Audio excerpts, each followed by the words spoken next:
Podcast Network Asia. This episode is brought to you by Touratech. Here in Tunay na Rider, we advocate for quality. That's why we ride with Touratech. Because when you ride your bike, it's always an adventure. Visit them on www.facebook.com/touratech.philippines to get your hands on iconic Touratech parts and accessories today. This episode is brought to you by KTM Philippines, every biker's go-to brand for on and off-road motorcycle needs. When it comes to high-quality, premium, ready-to-race machines, KTM is the brand for you. Because with KTM, you are always ready to race. To get your hands on KTM powerwear and accessories, visit their flagship store in Lazmall at www.lazada.com.ph/shop/KTM-Philippines.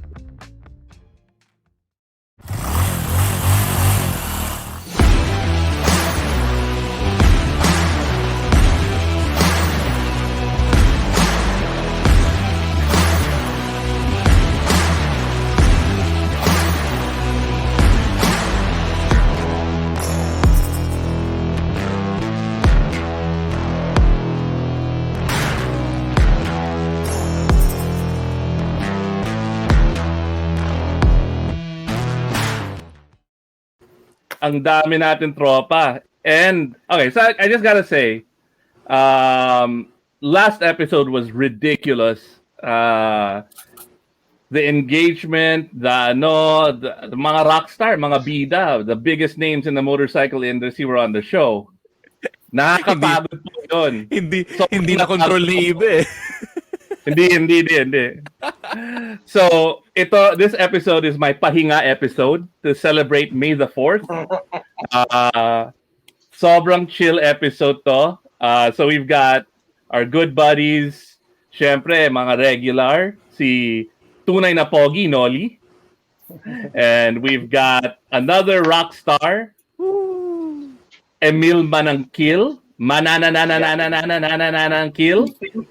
Or si Batman ang Kill. And then we've got my good friend and former pornographer, Carlo.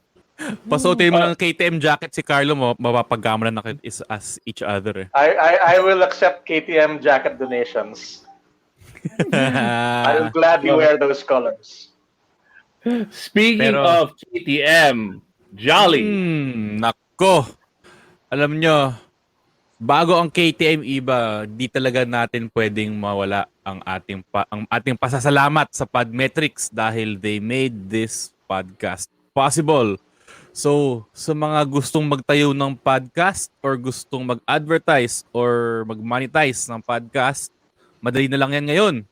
Pumunta kayo sa podmetrics.co para makita nyo ang aming mga features for both content creators and advertisers. So, pumunta kayo sa website, podmetrics.co para malaman nyo for more. So, ang Podmetrics is the easiest way to monetize your podcast. Ayun. Pero iba, since KTM ang sponsor natin, ano nga pala ibig sabihin ulit ng KTM? Bak, paano i-pronounce yung KTM? Kraftfahrzeug Trunkenpuls Mattighofen. Mattighofen is where it's made. Yan ang home, ano. But Buck and I both have KTMs. It's out of my stable of motorcycles. It's the only one that leaves a massive smile on my face and scares me a little bit. So it's kind of like Grace. Pag hinihiram ko yung KTM ni Iba, kailangan ko magpalit ng pantalon pag uwi ko.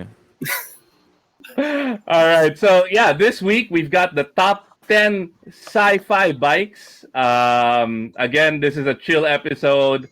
Hop in, comment. What do you guys think are the top 10 sci-fi bikes? But before we go on, first off, I want to say we had no scientific method. 2 days. Scientist going through ako, all of the bikes and trying to figure out what the methodology is. So ito yung baseline ng methodology. One, it's got to be sci-fi. So if it looks like a real world bike, hindi pasado. So for example, a good is Mad Max. Yung unang Mad Max, Road Warrior, magkalapit sa original motor. Pero nag-deviate na yung world nila, and then you've got Mad Max Fury Road, which medyo custom na, iba na yung look. So Mad Max Road Warrior hindi pasok, pero Mad Max Fury Road pasok. All right, so before we go into the top 10, we're gonna talk about the top 3 na sobrang hindi pumasok sa listahan namin. All right, to give you an idea, these are like yung parang may violent reaction sa grupo kung sa mga bike na to. All right, what's the first dishonorable mention? Magagalit si Gino Rufino dito. Hindi ko na-sketch. Alright, alam mo na to. This is a VMAX, di ba? Ito yung nakakainis dun sa Ghost Rider eBay. Besides yung mismong movie, medyo ang pangit talaga. Nakakainis kung rider ka talaga eh. Yung VMAX, nung naging Ghost Rider siya, naging Harley. Ang labo. Parang si Captain Barbell, si Ogie Alcacid nagiging Si Herbert Bautista yata yun. Si Ramon. Herbert Bautista, Edu Manzano. Yun. Nagiging si Richard Gomez. Yun. Ang labo, di ba? So parang yun eh. Yung Yamaha naging Harley na umaapoy. Labo. But the backstory naman I mean, you've got decades and hundreds of great, incredible stories in comic book form. So talaga pinagdebatihan namin yon. Does the movie impact the rest of the franchise? Maganda yung mga motor ni Ghost Rider Maganda yung mga motor ni Ghost Rider sa comics. The movie spoiled it because for a lot of people, it's the movies that give them their taste of Ghost Rider. They'll never read the comics. Yeah. They'll watch the movie on Netflix. Agree. So yun nila, exposure nila. Tsaka wala talagang kwenta expression ni Nicolas Cage eh. Ano siya? Uy, pero maganda yung history of swear words niya. Nakakatawa siya doon. Of dishonorable mentions na hindi pasok, talaga violent reactions all throughout are the GoBots. Oh yeah. Yeah. Oh yeah. Yan ang pinaka-buisit na Hindi ko naabutan yan. transforming robot. So their names are, I mean, the transformation was so crappy na, and then like parang hindi pinag-isipan, and then their names lalo na. His name is Cykill. Cykill. So kontrabida siya. Kontrabida siya. Siya yung Megatron nila. And I had this toy, Iba. I had this toy growing up. This came before Transformers, like a year before Transformers. Meron kami nito ng kapatid ko. And talagang pangit. Pero because Pero nauna to. it was one of the first transforming toys. Siyempre may siya, may novelty appeal na siya. It was it was pioneering. But if you compare it to Transformers, ang layo, 'di ba? Oo naman. The next one, we also have GoBots. Hindi rin pinag-isipan eh. I mean, pangalan niya Scooter. Yun na yun. Yun ang pangalan niya. Scooter. No shit, Eva. Uy, uso na ngayon yan, Mga scooter na yung mga debaterya. The next one. Ay, ito. This is Si Kikaida. Sinama namin to dahil kay Jolly. Ba't mo sinama to, Jolly? Ba't ito nadamay dyan? idol kasi talaga ni Bakto. Tira mo, may siyang sign poster, skinan pa niya yan, Pero ito kasi yung kwento ni Kikaider. Robot siya na nagiging tao nagigitara. Hindi ko lang kung anong point tong gitara na yan. So, in-introduce din sa akin ni Bak. So, parang, astig. Kasi ibang-iba yung aesthetics ng mga, ng mga 70s Japanese na mga palabas, diba? Meron tayong chat group kasi. Meron tayong chat group ng mga tunay na rider. So, pinost to ni Bak. Kamukha daw ni Jay Tarok yung bida. Andun sa chat group si Jay Tarok. Ay, ang gaganda kaya ng mga motor. At saka inamin talaga ni Jay na Mach 3 o ginagaya nakawasaki, niya oh. yung ginagaya niya yung pormahan yan. Idol niya talaga yan. May ebidensya ako. I see the resemblance. Actually, oo nga eh. Yung forma, no? Nasaan yung nasaan Oo. yung ebidensya mo, Bak? Nandyan. Hinart pa niya yung letrato. Ayun, no? Yan ang ina-achieve ko, vintage 80s Jap Rider. Kaya pala. Pero ang ganda ng motor ni Kikaider, oh. Pag tao pa siya. Ano yan? Mach 3, na Kawasaki. Nakakapag-gitara ba siya habang nagmomotor? Hindi. Ayun o. Nagigitara siya. Naglalaban na. Nagigitara siya para lumabas yung motor. Para mag-transform siya. It gets weirder, man. Tapos meron siyang sidekick. Meron siyang sidekick na may torotot. Now we'll start with the top 10. Again, this has no order, but these are our top 10 most awesome sci-fi bikes, 2.9 rider style. Ano yan? Yan. All right. Does anybody know what this bike is?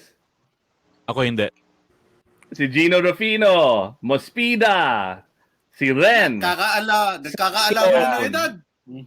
Yang si Ren messaged me earlier saying na if the Cyclone isn't on your list, I'll be very, very sad. Kasi it's the show that made him get into bikes. He was influenced by this show. I can relate to Ren. So yung bida. Okay, so I can spend an hour talking about this show, but I gotta just call out a couple of things.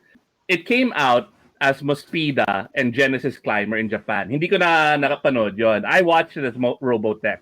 Yeah. And it came out in the 3rd season ng Robotech. Yep. And it just blew my mind. Yung bida was Scott Bernard. So yung toy linagyan ko ng O para Scott Bernardo. Diba?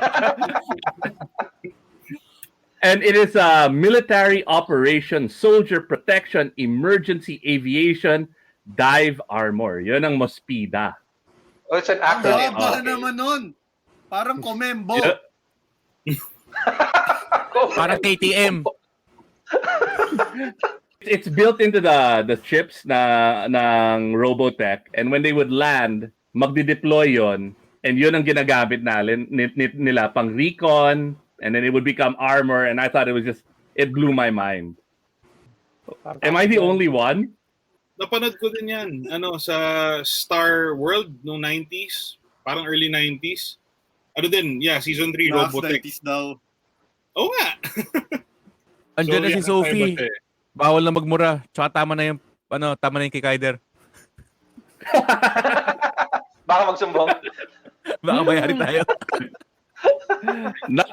Number 2, another iconic Japanese bike. Grabe halos lahat ng sci-fi nung panahon na galing sa Japan. Yun. Yun. Condor. So mask is mobile armor strike command. Tama? And then yung kalaban niya si Venom. Hindi ko naalala, parang villains, hindi ko naalala nung ibig sabihin ng Venom. But the great thing about this cartoon is they had awesome toys. It's a motorcycle. Mukhang Helix actually. Lahat naman mukhang Helix eh. Actually nga iba lahat ng bikes mo ang Helix nga sa listahan natin. And not only do you have a toy motorcycle, but it transforms into a helicopter. Parang that's such a brilliant idea for a kid, diba? Parang gusto kong bumili ulit ng ganyan. Yung gusto pala ng Helix, may binibenta ako. Yan. Bianca, can we have the next picture? Naglasunan na. The pilot in the Condor, he was Asian, so may representation tayo. Robotech was pioneering because it had the first representation of a trans hero. Or, di ba? Yung nagbibihis babae, but during, like, when he would be, like, badass, he would be, like, he had his own mech. I forgot his name. Siya. Season 2? Season 3. Oh, Bruce Sato. Season 3. Okay. Alam ko, Rockstar si Gusato, tapos focus yung mask niya. Oh, si Battle Hopper. Focus. Imposibleng di nyo to alam. Hindi ko alam yan. Naabutan ko na Ako yan. rin. Nagkaroon ako ng mga ganang laruan. Mask Rider Black yan, imposible. Si Kuya Robert, di nyo kilala? Hindi Ay, ako syempre. nanonood yan. Ako, Hindi ko paborito gusto ko ang yan. Sentai. So, may Yan. actual na may actual na Battle Hopper na ginawa. Ang base bike is XR. RM. RA125. Suzuki, Yung XR sa RA125. Pilipinas yun. Taga ano yun? Taga Pampanga yung gumawa. XR200 yung ginamit niya na base bike. I think for sale pa rin hanggang ngayon sa FB Marketplace. Si Kuya Robert, marami talagang bike. Actually, dalawa yung yung ginagamit niya nung panahon na yan. Kaya hindi Yung road nabenta- sector. Oo. Yung road sector at saka yung Battle Hopper. Yung road sector, ang top speed niya, 960 kilometers per hour. Hindi ko alam yun. Oo. Tapos, 1,500 horsepower. Yung road sector, man, mukhang futuristic na Bosozuko eh. Hulaan nyo kung ilang cc yung Battle Hopper.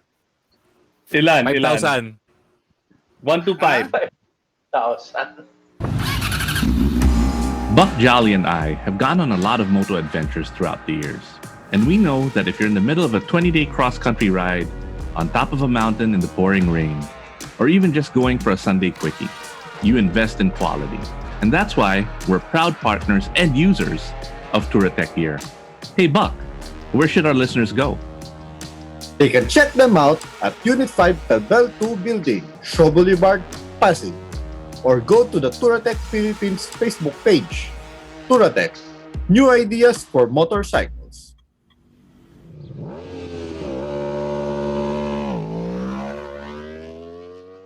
cc. Paano niya pinagkano yan? Ang speed niya is, ang top speed niya, 500 kilometers per hour. Mas mabagal siya dun sa road sector. Pero mas nimble at saka mas loyal siya kay Kuya Robert. May sariling utak yung Battle Hopper. Oo naman. 'Di ba yung sinagip niya yung buhay ni Kuya Robert? Oo, mismo. Ano yun? Yun. Later on sa show, nung nag-upgrade na si Kuya Robert, si Battle Hopper hindi na lumalabas sa show. I guess wala na silang magamit na base bike. So ngayon, si Road Sector, nalatalo, kalaban nila si Kuya Stephen. Di ba, Bak? Nalala mo si Kuya Stephen? Si Shadow Moon.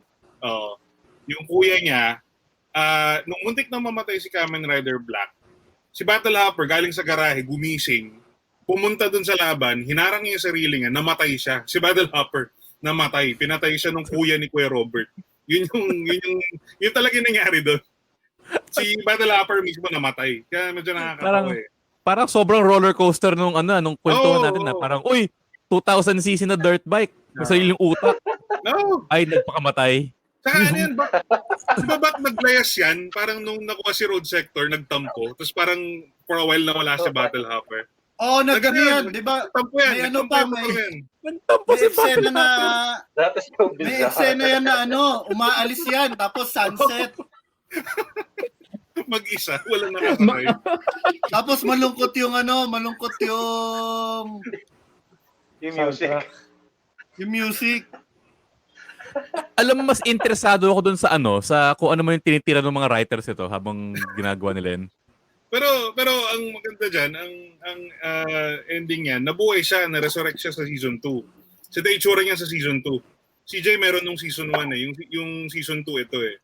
Wala ako nung season 1 dahil una, mahal yun, tsaka mahirap nang hanapin. Ang nabili ko lang, yung Di ba blue. yung naging blue na? Sa season 2. Yung blue. Oo. Yan. Hindi ganun ako Season dati nung bata ako eh. two. Lalo ko yan yung blue. Ito yung season 2. Yan. So ito Sabi ni yung paborito RJ. ko. Sabi ni RJ Severino, lesson from Mask Rider Black, alagaan ang motor para di Yup. magtampo. Oo. Yun. Saka pag nagkaipitan, pwede ka pang sagipin. ng Loyal. motor mo. Correction ulit. Yung Asian in Mask was si Bruce Sato, but he was the driver of the truck. Sabi ni Gino, Oh! Okay. Brad Brad Turner, yung driver ng Condor. Okay. So, yun. Clear.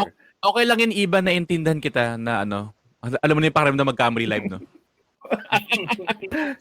There's a first time for everything. Right, the only reason we added mask is we were like, oh my God, we spent 2 days coming up with this list. And Gino was like, you forgot mask. So, of course, sinama namin. Alam mo, si Gino tahimik lang sa chat group natin, Ibe. Pero nung sabi mo, ay, wala yung mask. Nag-flood, do? Ba't wala yung mask? Nagalit. Nagalit talaga yun. Ganun siya sa keyboard niya. Actually, meron ako pareho dyan. Yung kalaban si Vampire. Vampire, yung ano. Ako yung kalaban ni Mask. Kamukha ni si Miles Mayhem. Miles Mayhem, that's right. May sidecar siya, di ba? Hindi, wala. Switchblade yung dala niya. Naging chroma si Mas Rider Black. Yun, no? Ayan yung sa Pampanga. Yan yung XR. Si ano yan? Oo. Si shoutout kay yung gumawa, si Kamen Rider Nimoy, taga-Apalit, Pampanga. Kilala mo? Yan. Kaprobinsya ng family ko, tapos sikat na gumagawa siya ng cosplay helmets in particular. So, siya gumawa yan. Natin ma-contact? I-review natin, review natin, Iba. May Facebook yan. Review natin. Pwede Yan, na sa Kamen expressway Rider yan, 2000cc. Si Kamen Rider Nimoy yan eh. Skyway, sisitahin kasi walang RFID eh. Pero hindi, 2,000cc yan. Di ba? Pasok sa Skyway yan. Oo. Boss, ilang top speed na? 500. Oy, eto si Kuya Robert, meron yan yung ginagamit niya on public pag hindi siya Mas Rider Black. Alam niyo kung ano? Yung GSXR 400. Suzuki. Suzuki. Parang nila parang Partner. puro Suzuki yung ginagamit nila partner yata nila, whatever. Sponsored ata sila doon. Dami, actually, maraming motor yan si Kuya Robert. Yung bike na yan, ang tawag dyan is Roboizer. Roboizer. That's a mouthful. Roboizer. 4 yun eh. Alam ko 4 yung motor niya sa season 2 eh. Pero dalawa pa rito natitira. Ano to? Ang horsepower nito 550. Ang top speed 800 kilometers per hour. Kaya yung mga vlogger dyan na nagpapa-top speed, magsitigil na kayo kasi matagal na kayong tinalo, 90s pa, 80s pa. Ni Kuya Robert. Top speed, Baka rin gulong yan, 19 tsaka 17, 20, ano ba yan? 21 yung harap. 21 yung harap. 19 yata yun. Laki Ano yung Thailand style ba yan? Ito yung Battle Hopper show. Hindi ito yung top 10 eh. Ito yung top 10 Battle Hoppers. Last to na. Ito si Mac Jabber. McJabber. Parang yan yung motor ng McDo tsaka Jollibee ng 80s. McJabber. Mac Jabber. Next. Ito si Akurubata. Ayan yun. Yung resurrected na na Batu Hapa. Dapat may Super Sentai bike category. Sabi ni RJ sa Motobuilds. Sa Motobuilds. Oo. Yun. Dapat may dapat may sariling sentence din yung bike. Panalo na yung Battle Hopper doon. Uy! Ayan! Yun. Helix na naman yan Again, kung gusto niyo ng Helix, kontakin niyo ako. May may si Bak meron siyang Bak's Helix Emporium. You can't get more iconic than the bike in Akira. May may gang siya na Bokozuku, 'di ba? This is Boss probably Suzuko. one of the Boss Suzuko na biker gang pa. This is probably one of the sexiest bikes I've ever seen. For the American market, this movie was their first taste of anime. Yeah. Talaga? So it's mind-blowing. Parang Yeah. baliw na baliw nga sila sa Akira. Tsaka iba yung iba yung parang yung pagka-cyberpunk na na aesthetics ng Akira eh. Yep. Oo. Ang daming cartoons ngayon na lumalabas na gawa sa Amerika. May mga ginagayang eksena sa Akira eh. Lagi, lahat ng cartoons. May So, parang- nag-compile. Jollibee nag-compile. Parang 25 cartoons with the Akira parang Yung slide. nagpapaslide siya si Shotaro. So may nag-compile. May nag-compile Ginagamit nun. din yan sa sa mga Hollywood films. Doon sa sining Akira, actually, sandali lang ang screen time nito eh. Parang mas matagal yung screen time niya when it was used in Ready Player One na directed by Steven Spielberg. That's right. Ano, Lumabas doon. yan yung bike ni Artemis in the race. Tama. Sa intro race. Yun yung nag-slide siya sa ilalim ng container. No, tama. Talaga, more screen time pala siya doon kaysa dito sa Akira. Sorry, kasi I sa think mismong so. anime. Nice. Yung nag-design nito si Katsuhiro Otomo says he was directly inspired by the light cycles in Tron. Yung difference lang, malapad yung light cycle. So hinati niya para mas malinis to.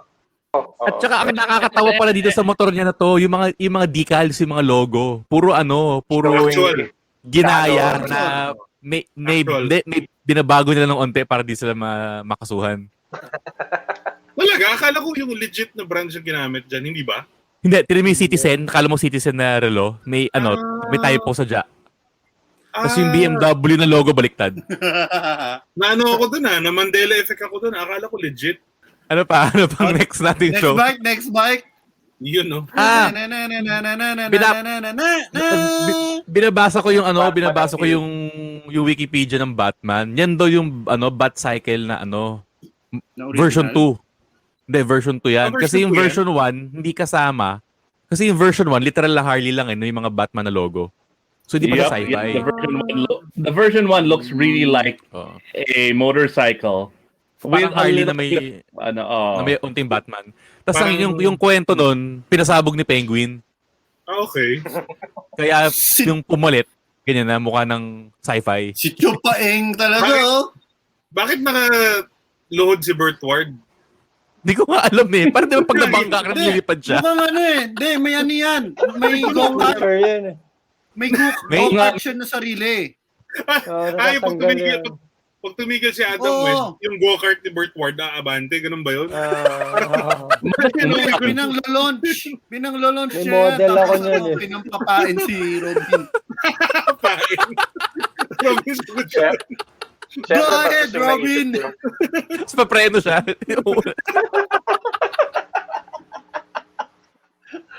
Nakaposisyon na si Robin eh. Kaya naman pala nakaka-apat na Robin si Batman sa buong buhay niya eh.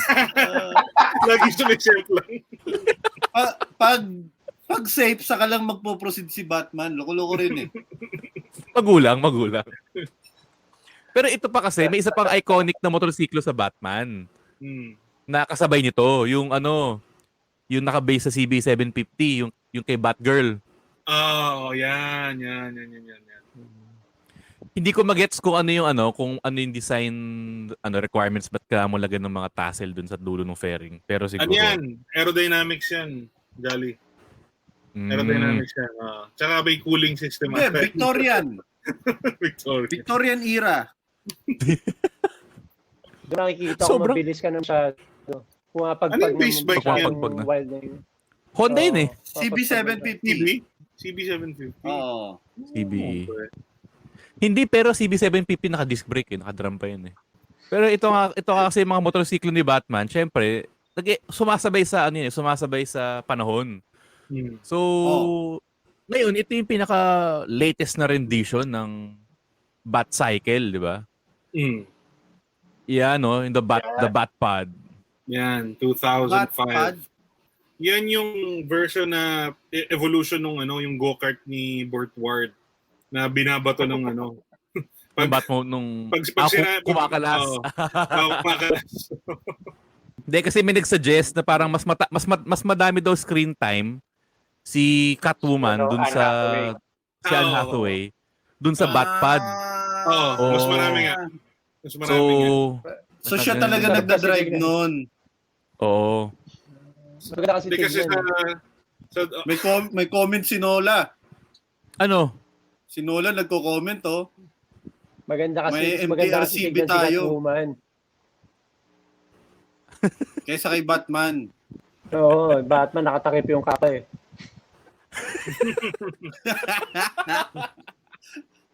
Oh, wait. Si Keith Olivares, yung sidecar ni Robin based on the speed racing sidecars. Kaya nakaluhod si Robin. So, pain nga. So siya yung Hindi. magpapalit ng center of gravity. Siya yung taga-counter steer. Siya yung magli-lean out. Nice. Nakita yun sa show. Well, saglit ko lang naman napanood yan. Ayun. Interesting. O ito, Judge Dredd. Pag tingnan mo yung kwento ng Judge Dredd, isang modelo lang ng motorsiklo yung ginagamit nila, yung Lawmaster. Pero syempre, yung Judge Dredd, ang laki ng ang laki ng period of time na lumabas siya, di ba?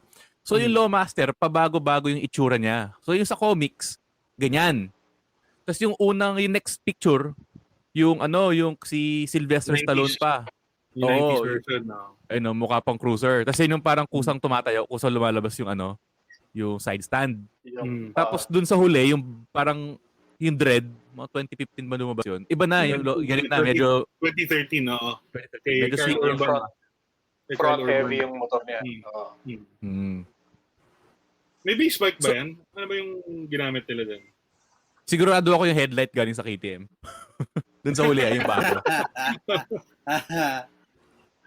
Noli, ganito ba yung laruan mo? Yan ang mismo. Sa akin, hindi ko alam, ina-assemble siya actually. Hindi ko in-assemble. Ayan, oh. Ayan. Ayan, oh. Hindi pa rin safe Bawal yan. talaga nun. Maisto ba yan? Kasi yung kapitbahay ko sa Makati, bumili ng ganyan eh. Yung life-size na go-kart ni Robin. Lah? Doon sa Olympia. Baka kilala pa ni Iba eh. Binibenta yun doon sa Plaza Fair.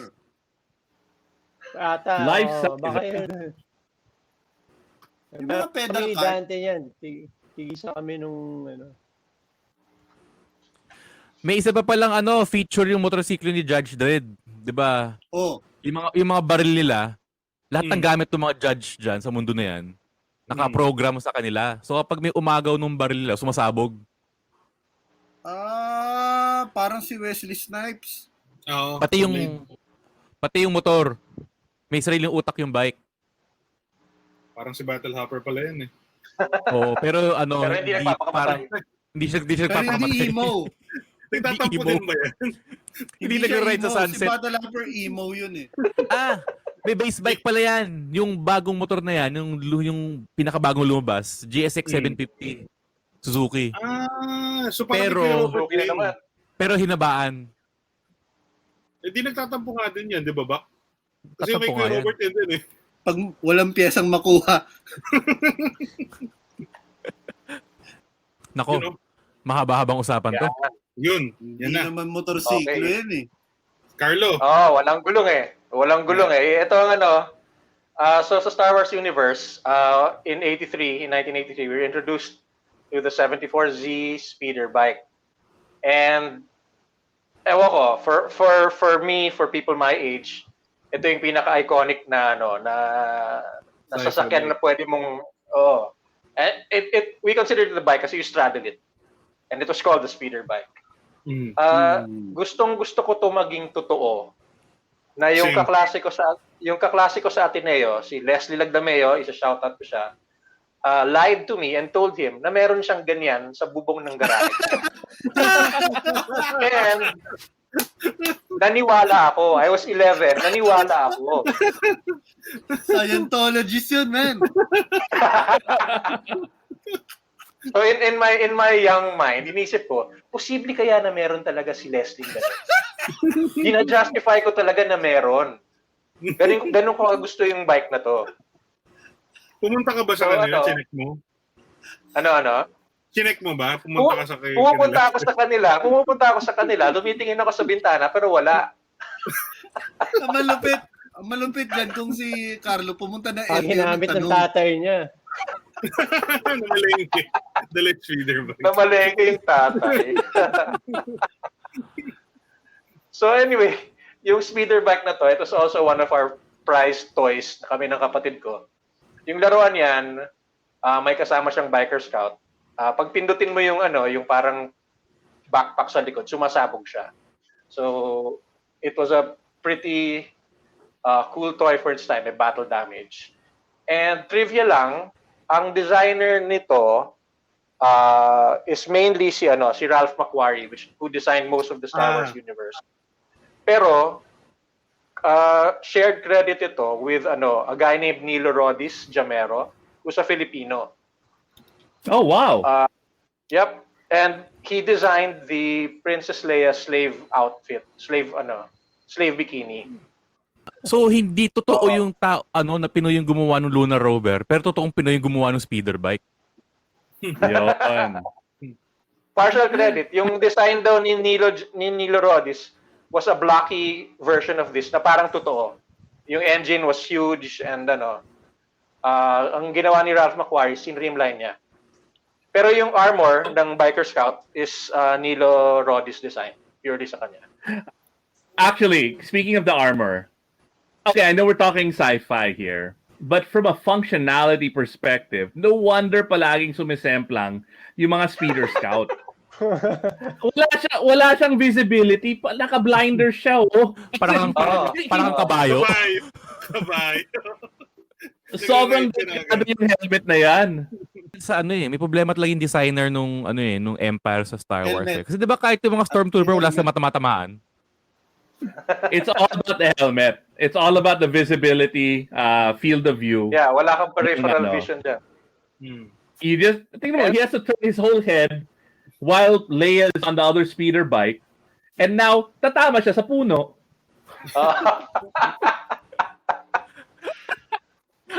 Alam mo yung naisip ko dito, Iba? Alam mo yung sa Batman, yung panahon ni Val Kilmer ba? Michael Keaton. Ba? Yung goma yung buong leeg. Hindi umiikot yung So pag lumilikon siya parang pati shoulders na kasama. The reason I thought about it is I would love to have like Stormtrooper motorcycle protective gear, but hindi talaga kaya. Ma-aksidente ka talaga eh. Mas practical yung helmet ng Power Rangers talaga. Ano yung top speed ulit ng Battle Hopper? Battle Hopper 800. 800 lang ba? Mas mabilis si Battle Hopper kaysa dito. ang max speed ng speeder bike ng 74Z, max speed niya is 500 kilometers per hour lang. So anyway, itong speeder bike, yan yung iconic, yan yung unang lumabas, pero there have been several different versions. This is the one in Mandalorian. Laruan to, picture to ng laruan. Ang hirap kong maghanap ng Kakalabas lang ng PO niya na, like a few days ago. Itong Hot Toys na to. Talaga? Okay. Alright. It's really, really, really Ang liit nice. naman kasi pala ng makina. Oh. Kaya 500 lang. Ilang kaya horsepower yan? Hi everyone, Stancy here. This is Ro. My name is Chino. And this is Camus. If you're into anything and everything wrestling related, listen to our podcast, The Wrestling Podcast, available on Spotify and all major podcast platforms. Make sure to follow us on social media at Wrestling2Xpod as well. Peace.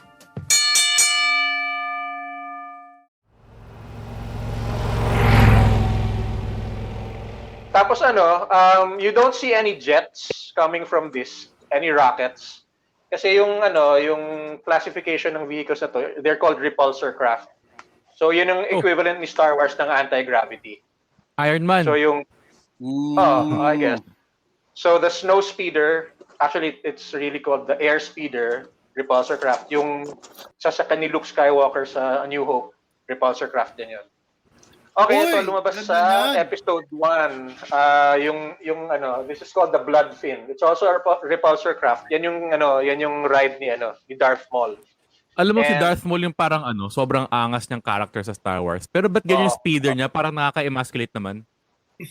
Hindi, Talaga? ganda nga eh. Naangasan kaya ako dyan. Mas gusto ko yan. Ako rin, actually. Yung mga nauna.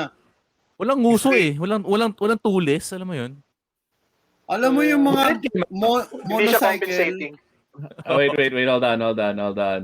Si Nolly, may pinapakita. Oh, yun yung go-kart ni ano. Go-kart Ni ni Robin. Robin.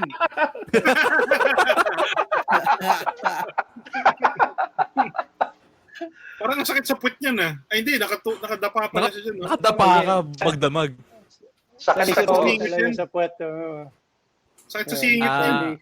Kaya acrobat si Robin. Kasi pag di ka acrobat, medyo wasak yung Pero katawan niya. isipin mo, naka-brief lang siya.